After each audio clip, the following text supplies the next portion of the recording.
баярын мэндийг дэвшүүлээ. Хүнс хөдөө аж ахуйн хөнгөн үйлдвэрийн яам. Монголын хүнсчдийн холбоо. Монгол улсад хүнсний аж ахуй үйлдвэр үүсчихсэний 90 жилийн энэ 12 сард 79 сард тэмдэглэгдэнэ. За Монгол улсад хүнсчдийн холбоо гэсэн байгууллага үүсчихсэний 30 жилийн өмнө жил тохиолж байна. Тэгэхээр өнөөдөр Ганбаатар даргатайгаа, Ганбаатар сайтайгаа, Ганбаатар захиралтайгаа одоо уулзж байгааг баяртай байна. Таны хувьд бол яг энэ салбартай холбогдуулаад бодлого тодорхойлох хэмжээнд бол их үүрэг гүйцэтгэсэн. Та ажлынхаа гараа хаанаас эхлэв? За баярлалаа. Манай одоо аж үйлдвэрийн ууган салбар, хүнсний үйлдвэрийн салбар одоо ингээд аж үйлдвэрсэн хүнсний үйлдвэр бий болгоноос 90 жил болчихжээ. За зах зээлийн шилжилтийн хүнд хэцүү үед бол одоо хүнсний салбар маань энэ өөрөө зохион байгуулалт тэр хэлбэрчилжээд хүнсний холбоо үүсгэн байгуулагдаад 30 жил болчих. Эргээд санахад бол одоо бага биш хугацаа өнгөрсөн байна. Тэгээ би бол одоо энэ өөрийгөө энэ хөнгөн хүнсний үйлдвэрийн салбартай амьдралаараа анханасаа холбогдсон ийм хүмүүсийг нэг гэж боддог.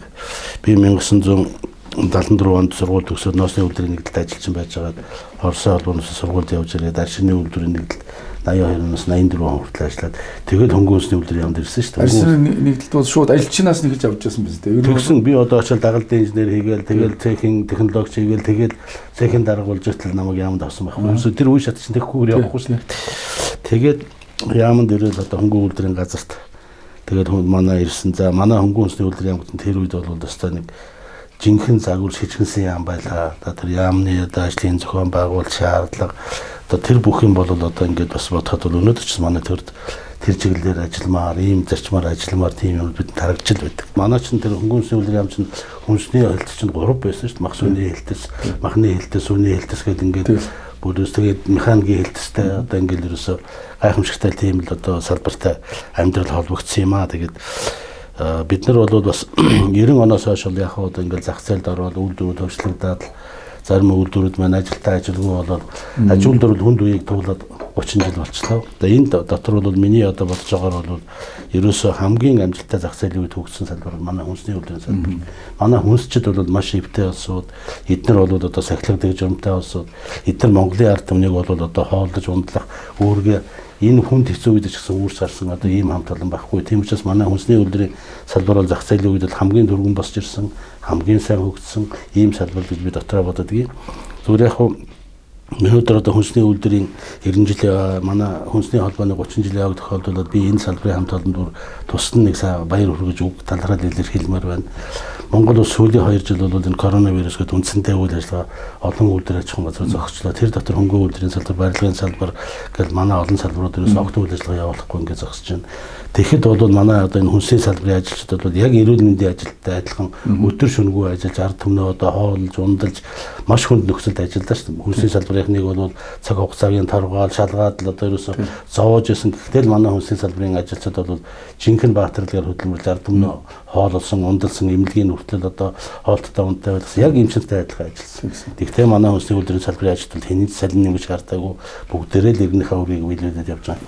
Хүнсний үйлдвэрээс салбарт бол нэмэлт ачаалал гэсэн. Одоо маск, ариутгалын бодлож тэгээд машин унааны хуваар энтергээд маш өндөр хязгаарлалт. Тэгэхээр энэ салбар бол үнэхээр таны хэлдэг үнэхээр бид ард иргэдээ тогтмол, чигэд, чанартай эрүүл хүнсээр хангахын төлөө үнэхээр чармааж ажилласан шүү дээ. Янз янзын асуудал ярьдаг. Ерөөсөө одоо мэргэжлийн онцлог юм байна тийм ээ. Энэ маш их төвчээртэй ингээд тогтцсон ажиллах хүчин энэ үйлдвэрийн одоо хамт олонны үлдэн гэж бодож байгаа. Жишээлбэл Европын орнуудад бол одоо дэлгүүрт нь манай 90-ад оны үеих шиг бараагүй ч удаага орж байгаа тийм зүйлүүд зургатаар харж байна. Монгол орн бол тэгээгүй шүү дээ. Талх нь байж л байсан, гурил нь байж л байсан, мах нь байж л байсан, сүүгээр бол хэдэн төрлөөр хангаж байна. Гаднаас нэг ч импорт оруулж байгаа шүү дээ. Энэ бол одоо танай салбарын хамт олонны бол одоо том гавья гэж бодож байгаа шүү. Энэнд нийт аж үйлдвэр эрхлэгчдүүд бол талархах ёстой танайханд. Тэр тусмаа энийг зохион байгуулахад асар их үүрэг үүсгэсэн манай хүнсний холбооны цөөхөн хэдэн улсууд тэр дотор одоо хүнсний холбоог толгойж байгаа ерөнхийлөгч танд бол би нийт аж үйлдвэр эрхлэгчдийн өмнөөс бол талхаад ирэх гэж бодож байгаа. Манай засгийн газрууд өнөөдөр эмчнэрийг магтаал би эмчнэрийг буруутгаагүй гэхдээ эмчнэр бол зүтгэсэн өөр хэмтээр одоо вирусын донд ороод явсан. Яг эднэртэй адилхан хөдөлмөрлсөн, эднэртэй адилхан одоо үйл ажиллагаа явуулсан улсууд таанаас шүү. Тэгэхээр таанаас бол одоо бид баярлалаа гэж хэлж байгаа. За баярлалаа. Тэгэхээр яг одоо хөнгөн хүнсний үйлдвэрийн яам маань 90 онд одоо арчилсан зах зээлд ороод задарсан. Дараа нь чи үйлдвэр худалдааны яам гэж байгуулагдсан. Тэр үед бол та зөвхөн хөнгөн үйлдвэр биш хүнснийхээ үйлдвэрээс хариуцж төрийн бодлого тодорхойлох хэмжээнд ажиллаж ирсэн. Тэр үеийн нөхцөл байдлыг ямар хөө байлаа? Тэр талаар бас нэг түүх юм да тийм ээ. Тэгэхээр яг 90 оны чинь одоо арчилсан хувьсгал өөрчлөлт болоод тэгэл засгийн газрын бүтэц зохион байгуулалт өөрчлөгдөд манай хөнгөн хүнсний үйлдвэр яам тэр сайхан яам маань татан буугдаал тэгээд одоо татан буугдсан шүү дээ. Тэгээд үйлдвэр аж ахуйн газрууд хөвчлөгдөд ингээд бид нар ч бас нэг хэсэгт хөл толгой олохгүй их л мөнгөнжсэн. Тэр үед болоод эхлээд болоод хүнсүдэ аж ахуй хөнгөн үйлдвэр яам чинь яг одоогийн бүтцээр нэг байгуулагдсан шүү дээ. Тэгсэн. Тэгээд дараа нь одоо унгад орж байгаа ерөнхий сайд болоод дараа нь бол 92-оос 96 онд чинь худалдаа үйлдвэр яам хүнсний салбар энэ аж үйлдвэрийн бүх салбарыг худалдаа үйлдвэр яам гэсэн багц хөнгөн хүнс нийтийн аж ахуй мод хэвлэл гээл одоо нэг баахан юм орж ил би одоо тэнд чинь нэг үйлдвэр хариуцсан дэд сайд үйлдвэр хөнгө оруулсан дэд сайд гэдэг учраа олдоггүй л байлаа. Тэгээ миний одоо хамгийн их найдаж итгэж залдаг хүмүүс маань бол хөнгөн хүнсний улсууд цуг ажиллаж улсууд. Тэгээ тэр одоо надтай цуг ажиллаж байсан олон сайн инженерүүд олжин суран лавж байгаа тэр олон сайн инженерийн хүчинд бол манай хөнгөн үйлдвэрийн салбар бол бас хурдан боссол доо. Тэгээд тэр үед чинь бол одоо үнэндээ бид нар бол яг 90-ад оны тэр ихэнх үед чинь бол дэлгүүрт давсан суурин байгаагүй шүү дээ. Давс байсан, арх байсан. Гэхдээ архийг мөн картаар тэгээ гомн тэр нэг давстай гомн. Яг нэг манай одоо 90 мөнгөний гомн гэдэг гомн байлаа шүү дээ. Тэгээд тийм хүнд үед л манай хүнсний салбар бол маш хурдан босч ирсэн. Тэр үед бол одоо би таныг сандгийн та бол Германд байж ирсэн. Германд байгаа л одоо Германаас Boston Consulting гэдэг группыг оруулж ирээд махны салбарыг босгоё, хөнгөн үйлдвэрийг босгоё гэж бид нар дээгүүрээс маш их олон дэвшил ярьж орж идэг байсан. Тэгээд нөгөө одоо анхны Германы засгийн газрын нөгөө 10 сая доош маркийн зээл олж ирээд нэг 48 үйлдвэр шийдэх чинь одоо бид нар 26-ыг нь хүнсний үйлдвэр төгсөн шүү дээ. Тэгээд энэ талах яам одоо ингээд гайгүй үйлдвэр чинь тэр үед сүү ингээд тийм босож ирсэн. Тэгээд энэ бүхэн болов одоо ерөөсөө энэ хүнсний үйлдвэрийн салбарт бэлтгэгдсэн сайн мэргэжилтнүүд тэр хүмүүсийн ууггүй ажиллагааны л үр дүн гэж бодож байгаа юм. Хоёр дахь том юм бол тэр шүү дээ. Би одоо ингээд зүгээр тань тэгээд тэмдэглээд хэлэхэд бол энэ зах зээлийн хүнд үед үйлдвэр аж ахуйн газрууд ингээд хөл гараа болоод төр засагтай хамтарч ажиллаад энэ одоо зах зээлийн хүнд тишрүүн одоо тэмцэл дундуур ингээд гарч ирэхэд бол энэ үйлдвэр аж ахуйн газруудыг нэгтгэдэг, зохион байгуулдаг, эрх ашгийг хамгаалдаг, техникийн технологийн бодлогыг явуулдаг одоо ийм одоо өөрийн гэсэн бүтэц ерөөсөө тэр үед хэрэгтэй болчихсон байсан байхгүй. Би нэг үйлдвэр худалдааны яамд байсан чинь төрийн талаа хараад хас мэдэхгүй шүү дээ. Тэр үед та нар бол хүнсний холбоог байгуулж хүнсний холбоо байгуулсан явц чинь хүнсний үйлдвэрийг бол ингээд нэгдэж ажиллаж энэ зах зээлээр босож ирэхэд бол чухал хөв нэмэр үзүүлсэн юм байна. Тэгсэн тэгэхээр хүнсчдийн холбоо байгуулахтаа зэрэгцээд би маш сайн тод санд юм бол та тэнд оролцож байсан Монголын ажил олгогчдын холбоо гэх тийм ээ. Ажил олгогчдын холбоо гэж. Би Германаас хурж ирээд тэр үуч одоо нэг яг салбар хариуцсан яамны удирдлагууд энэ чинь шинээр солигдсон. Өөрөөр хэлбэл бүгдээр ажилгүй болчихсон тийм ээ. Дэлгүүр давснаас өөр байхгүй болсон. Өндөр мэрэгжлийн боловсон хүчнүүд маань ганцхан 8-д явагдсан тэр үед бол гарцаа байхгүй төрийн бодлогыг одоо орлох гэдэг юм уу мэрэгжлийн хүмүүс нь хийж ёстой. Дээрэс нь ажил олгогч гэдэг чинь өөрөө ажил олохгүй бол бүгдээр ганцхан 8 чинь болж болохгүй гэсэн бодлогоор ажил олгогчтой холбоо байгуулж би одоо тэр үед хурж ирж хаасан Германаас хурж ирээд Германы Фишер гэж хүнийг дагуулж ирж энэ ажил олгогчдын холбоо бол бас одоо хүнсчдийн холбоочлол байхгүй ажил олгогчтой холбоочлол байхгүй ерөөсөө л ажил олгогчтой байхгүй тийм ээ. Хүнийг ажлын байртай бий болгох. Гэхдээ ажлын бол чанартай техник технологийн дэвшил мэрэгчлэр удирдсан тийм одоо үйлдвэр аж ахуйн газар байгуулах гэж бид ч одоо хамтарч зүтгэж байгаа. Тэгээ танд их баяртай байгаа тийм. Ажил олгогчтой холбооны талаар та нэг 90 оны чинь шилжилтийн явцад ингээд нэг анх эхлээл одоо энэ мэрэгжлийн холбоодод үүсгэн байгуулагдсан шүү дээ. Аргаа бараад нөгөө төлөвлөсөн социалист тогтолцооноос нь бол маслаа хойж авахын тулд гурлаа хойж авахын тулд бензин авахын тулд нөгөө хувийн компаниудад дэмтгэхийн тулд энэ холбоодод үүсчихсэн. Тэр дотор үүссэн анхны 3-4 холбооны чинь нэг нь тэр манай хүнсний холбоо, хоршоодын холбоо, үйлдвэрлэл үүсгэний хоршоодын холбоо тэгээд ажил олгогчдын холбоо гэсэн байхгүй. Тэгээд ажил олгогчдын холбоог нэм самбууга байгуулчаад ирлээгээд би нэг үйлдвэрлэлийн юмд оролцож ирэх би ойлгохгүй байхгүй. Та одоо юу хийсэн гэдэг ингээд байхад байдаг. Гэтэл энэ холбоодууд чинь бол ерөөсөө энэ ажил олгогчдыг би аж ахуйн эрхлэх ухаанд нь сургадаг. Тэр ажил олгогчдын эргэн тойронд байгаа хүмүүсийн сургадаг. Аж ахуй эрхлээд явахт нь одоо дэмжлэг үзүүлдэг. Тэгэл одоо бүр ажил улс эзний холбооч 90-92 онд бол нөгөө аж ахуйн нэгж байгууллагуудын захирлуудад пассворд гаргаж өгдөг. Тушаалын одоо нэмсэн гадаад пассворд өгдөг байсан. Тэгээ маслын хуваар, гурилын хуваарыг одоо хийхээр зэрэг хангамжийн байгууллагууд тэргээр нөгдөг. Тэр үедээ 69 машины хуваар том компаниуд өгдөг байсан юм байдаг шүү дээ. Тэгээд ингээд явж ирсэн. Ерөөсөө энэ бизнесийг л одоо шинээр төрж эхэлсэн манай компаниудыг хөгжлөгдсөн байгаа нөгөө ерөөсөө хүнд байдалд орсон компаниудад дэмжих үйл ажиллагааг бид нар хийж ирсэн. Та нар техник технологи нөгөө салбар талаас ингээд явуулаад үндэсний холбоо удирдаад хийгээдсэн. Бид нар бол нөгөө аж ахуй эрхлэгч талаас нь дэмжих гэж оролдоод байсан. Энэ бүтцүүд явсан юм байна. Тэгээд өшөө нэг сони юм хэлэхэд бол бас нэг тэр үстэг санаж байгаа бахта тэр нэг Германы нэг Азийн хөгжлийн банкны 3 сая долларын нэг юу орж ирсэн байл шүү дээ. Тэгээд тэрийг бол нөгөө энэ ажил олс хийдэг холбоо ингээд нөгөө аж ахуйн нэгжүүд хуваадаг байсан юм бэл. Тэгээд нөгөө тэр үед ч яг одоо мөнгөний хань шиг байсан учраас нэг аж ахуй дээдл нь одоо 150 мянган төгрөг, 800 мянган төгрөг, 5 сая төгрөг авна гэдэг чинь бол асар их мөнгө байсан юм байна шүү дээ. Тэгэл тэрийг чинь хуваадаг тэгээд тэр манай эзэдийн холбооны бичиг хийгээд өгөхөөр банк шууд аваад тэрийг үнэлээд тэр аж ахуйн нэгжүүдэд зээл өгдөг. Тийм л хүнд үеийг л бид нар туулж гарч ирсэн. Тэгэл ерөөс нь ингээд 92 оноос 93 оноос эхлээд бол одоо эдийн засаг арай нэг дээшлээд ирсэн. Жасрын ерөнхий сайд байсан.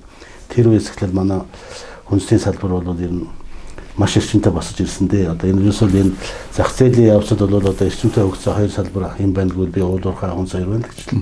Тэгэхээр бид одоо ингээд тантай ингээд уулзахад их сайхан байгаамаа.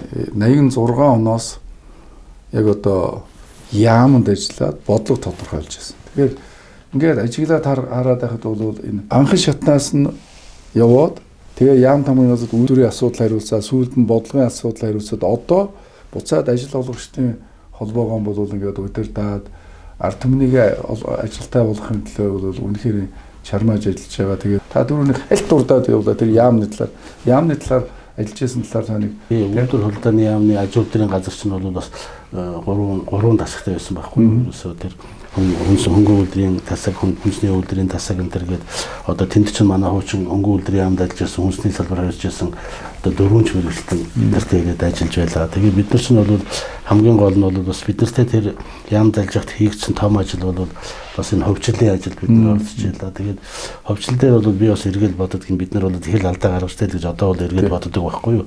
Ялангуяа хөвчлөлээс ер нь миний одоо ингээд эргэл бодоход бол хамгийн зөв хөвчлөгдөж гарсан салбар бол манай хүнсний үйлдвэрийн салбар юм. Манай хүнсний үйлдвэрийн чинь бол цахилгатай жирэмтэй улсууд байсан учраас бол тэр лавга сайд, дамжин сүрэн сайд тэгэл одоо тэр дэцэлээс улсууд хавуултаар ингээд том томоор хөвчлөлтөд үйлдвэрээр гарсан байхгүй.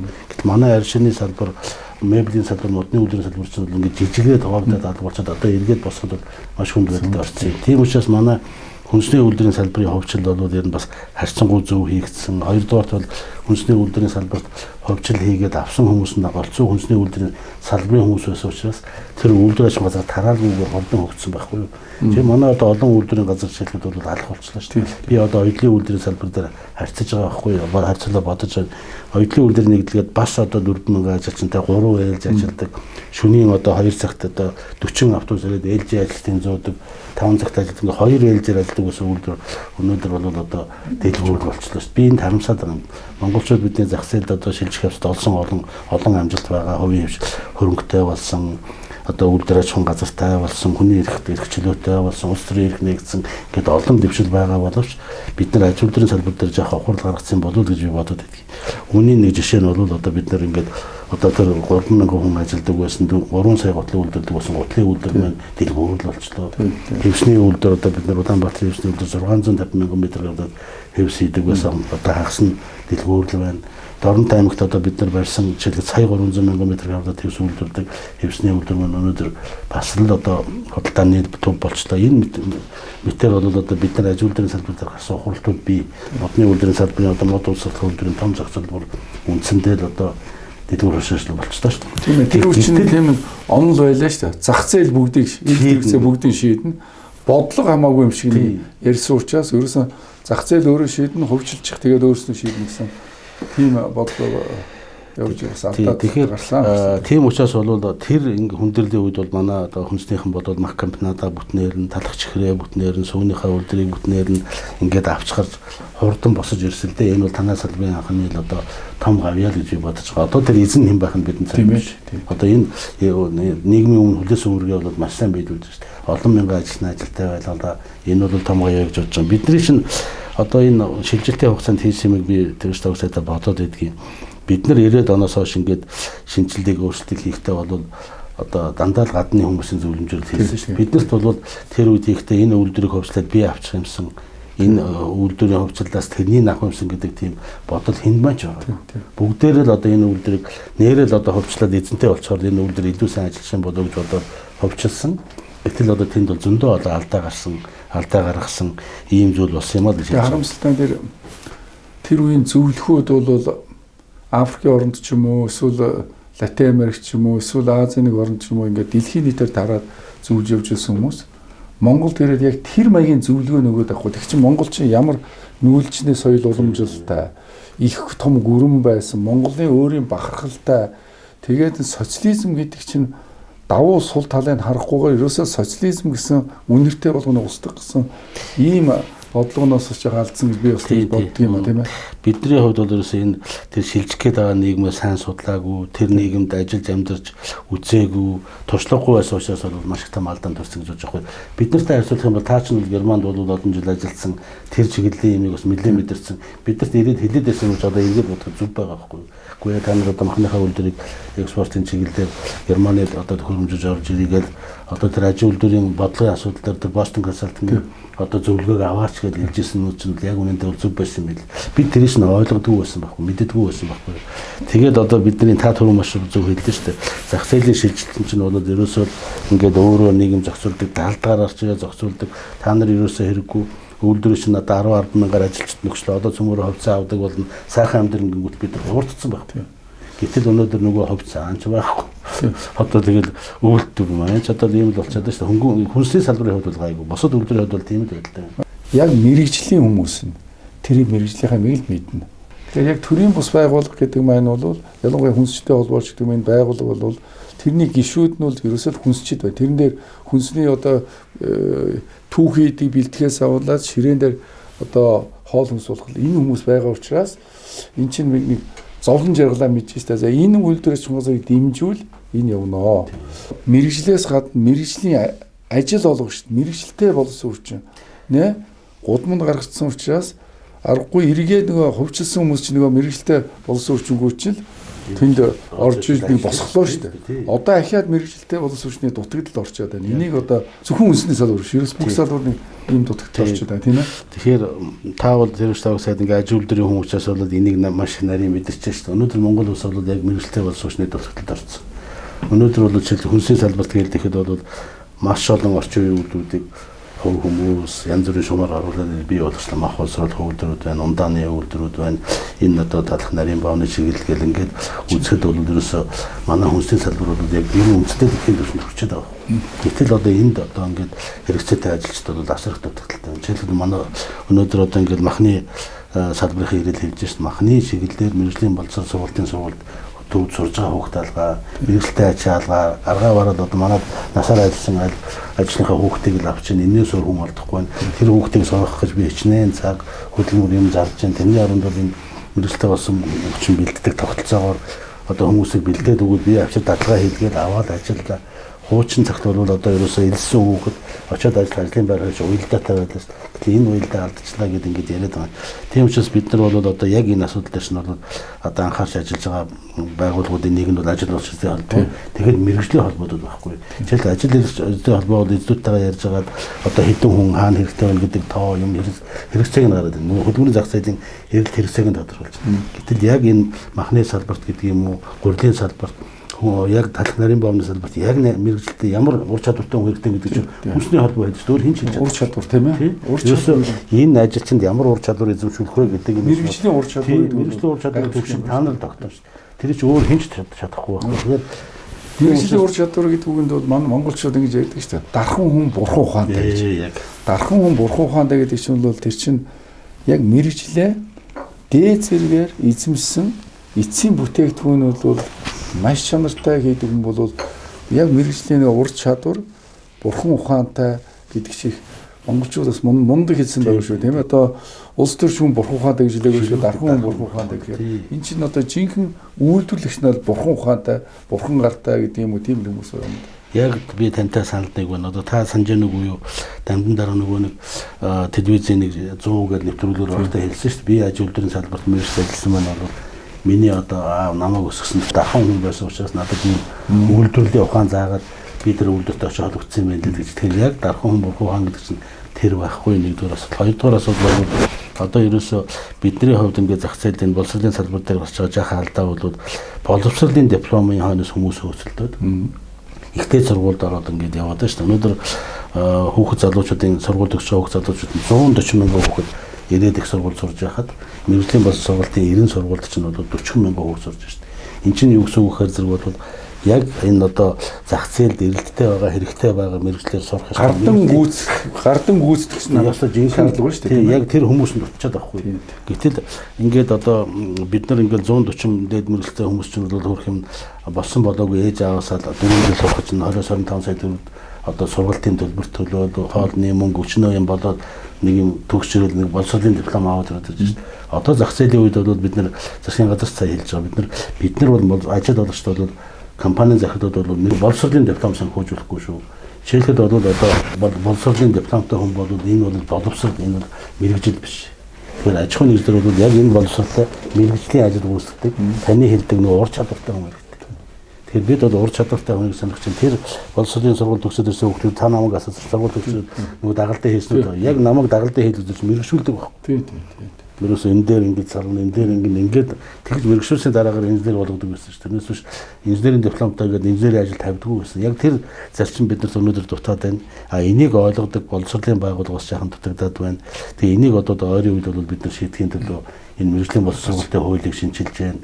Тэр дотор яг нөгөө ажилчин хүнд мэрэгжлийн ажлын тавигдах ур чадварын шаардлага жишээл хүнсний салбарт одоо ямар одоо ур чадвартай хүн шаардлага гэдэг танай холбоо тодорхойлж байгаа байхгүй. Бид нар одоо энэтэй нарамдах захирлын төдөө энэгээр зөндөө ажиллаж байгаа шүү дээ. Ажил үйлдэл стандартаа хийчихээ.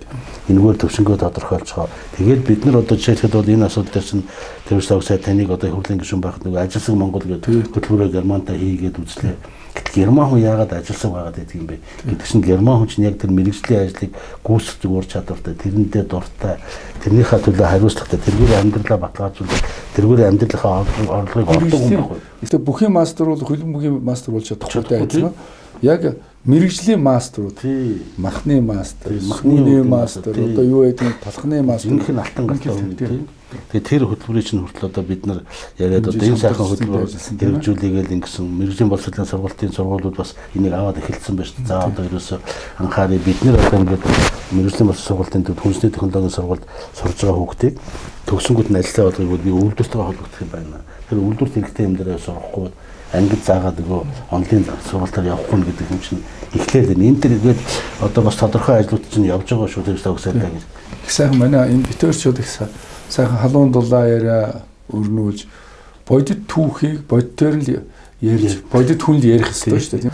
92 онд бид нар ингээл одоо мөнгөнаал одоо бүгдээр босох гээд ядж хаа та нөгөө Берлин консалтингийнхан Фишер гэдэг хүнтэй хэлээд явж байсан ш. Тэр үед одоо тэр Германы засгийн газраас бол манай аж үйлдвэрийн сэргийхэд зориулаад асар их тусламж үзүүлсэн шүү дээ. Үйлдвэрлэлүүд очиж Макамнадыг одоо тэр Борнуурын одоо нөгөө сангийн аж ахуй хэмжээний үйлдвэрийг гэл ингээд ерөөсө тэрийг бол одоо германуудад ойлгуулахад бол герман хэлтэй тэнд амьдарч байсан хүмүүс энэ төр бол маш их нөлөөлсөн гэж элчин сайдын яамны нөхөр бидэрт ярьж ирсэн. Тэгэхэд би бол та германд байсан хүн энэ чиглэлээр одоо нөлөөсөн болов уу гэж бодож аягүй баярлж явдаг байхгүй юу. Ер нь бол тэгээд тэр герман гэдэг хүн чинь бол социализм үед Монгол барьсан үйлдвэрээ капиталист Монголд ороод ирэхэд тэр үйлдвэрээ хэвийн ажиллуулахад нь бол тусалж ирсэн тийм айхтар зарчимч усуд байна. Нэг хүндээ боддог.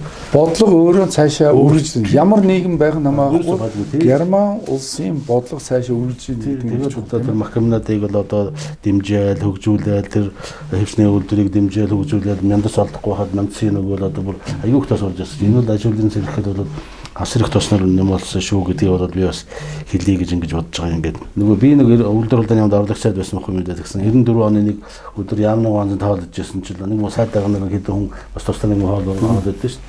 Тэгээ ингээ хоол өдөө сууж ирсэн чинь үгүй тэр үстэ дэлгүүрийнхээ сонхыг мартсан нэг яриад байгаа юм. Би юу сонх ямар тэр үстэ яг манай ТВ-д янд тэнд нэг төмөр замын соёлын ардны хажууд нэг дэлгүүр байсан сонхгүй дэлгүүр барьсан гинэ гэдэг би юу гайхаад тэгээд дараа нь одоо ингээд очиж болсон чинь тэрний дараа нэг Солонгос компани хүн ирээд хэлж байгаа том дэлгүүр барих чинь юу сонх байдаг сонх хийдгүй юм ба шүү дээ. Тэр сонхгүй байдаг одоо тэр нэг хэрэг чинь бараа бүтээгдэхүүний өнгө өөрчлөгдөн тийм ээ. Тийм үү. Тэгээд тэрээс нь та анх нөгөө германаас авалж ирж барих чинь манайхан одоо ойлгохгүйгүй тэр үст нэг юуныхаа цонхыг гэж яриа. Өөрөө үйлчлдэг дэлгүүр анх удаа байгууллаа. Гэхдээ тэр чинь бол одоо энэ ингээд худалдааны салбарын техникийн дэвшлиг та нар герман дамжуулж цусууд оруулж ирсэн юм бид. Энд чинь нөгөө Жансан норгоо хэлдгээр нөгөө герман сурж байсан намхай норог герман сурж байсан хөгжмийн тэр чинь энэ соёл урлагийг босгосон гэдэг шиг аж үйлдвэрт төвшөлийг та нар оруулж ирсэн биз дээ. Энд бид нар бас баярдаг байхгүй гэж яг жинхэнэ дэлгүүрээс нь олуулсан юм. Одоо энэ том дэлгүүрч хэл анхных байсан байхгүй юу гэж. Хани одоо удирдах байсан салбар шүү дээ. Манай энэ салбар шүү. Та хоёулаа удирдах байсан салбарынхаа одоо нийт хүнсний аж үйлдвэрийн салбарын зориулаад цэглэгээ үйлдвэрлэж байна. За Монгол улсад хүнсний аж үйлдвэр үүсээд 90 жилийн явуулж байна. Тэгээ Монголын одоо хүнсчтэй холбоо үүсээд 30 жилийн явуулж байна. 90-30 гэдэг хэлэхээр богино тоол юм шиг сонсогдох юм. Яг энэ салбарын хөгжил, энэ салбарыг одоо бүтээн бий болгосон хүний түүхтэй аваад үзэх юм бол энэ бүхэл бүтэн нэг хүний одоо 3-4 үеийг хамарсан ийм урт удаан хугацааны түүх болж байгаа маа. Тэгэхээр энэ салбарын хөгжил, энэ салбарын одоо бий болгосон олсон амжилт бол энэ салбарт ажиллаж байсан мянган ажилчид Ахмад үе өнөөдөр энэ салбарын одоо тэр уламжлалыг өргөжлүүлээд цоош нь одоо дэвшлиг бий болгож байгаа залуучууд тэгээ энэ салбарын одоо төлөө хичээн зүтгэж өдөр шөнөгүй ажилласан энэ хүмүүсийн одоо хичээн зүтгэлж би ингэж бодож байгаа юм. Тийм учраас бол буюу одоо энэ салбарт ажиллаж исэн нийт хүмүүс ахмадууд залуу үе өнөөдөр ажиллаж байгаа энэ бүх хүмүүст бол одоо 90 жилийн баярын мэндийг нийт ажил олгочдын өмнөөс нийт Монгол улсын одоо энэ бизнес эрхлэгчдийн өмнөөс одоо хүсэн ирээхийг хүсэж байна. Би бас нэг зүйлийг одоо энэ дээр бүр зориуд талаар хэлэх гэж байна. Хүнсний холбоог өнөөдөр бол мэрэгжлийн холбоо байхгүй. Энэ мэрэгжлийн холбоог бол ерөөсөө энэ салбарын нэр хүндтэй, энэ салбарын туршлагатай, энэ салбарын мэдлэгтэй, энэ салбарын аасууд удирддаг байхгүй юу? Энэ мэрэгжлийн холбоо дэлхийд дээр ерөөсөө тийм байна. Дэлхийн хүнсний холбооны ерөнхийлөгч, дэлхийн эрүүл мэндийн холбооны ерөнхийлөгч тэр салбарын аасан сууж идэг. Манай хүнсний холбооны одоо удирдлага дээр би тэрвс тавх сайдыг сууж аваад үнэхээр баяртай. Хэн өнөөдөр хараад хүнсний холбооны ерөнхийлөгч чааваас гэж хэлэхгүй шүү дээ. Таныг харангуйтай бүгд хүндэлж байгаа, төрч хүндэлж байгаа. Бид нар ерөнхийлөгчдөр ороод уулзахтал одоо ерөөсөө хэлж бас манай тэрвс тавх сайд тэрвс тавх гэж таа ямар сайхан юм гэж суулж. Яг ийм байхгүй. Тийм учраас бол хүнсний холбоо бол энэ зөв хүмүүсээ ерөнхийлөгчөөр тавьж ясан, нэгдэж ажилласан, хүрээлсэн, цөмөрө хамтарч ажилланы үед бол одоо том амжилт төрсөн шүү. Танай хамтаранд бол маш өндөр амжилт төсөё л гэж.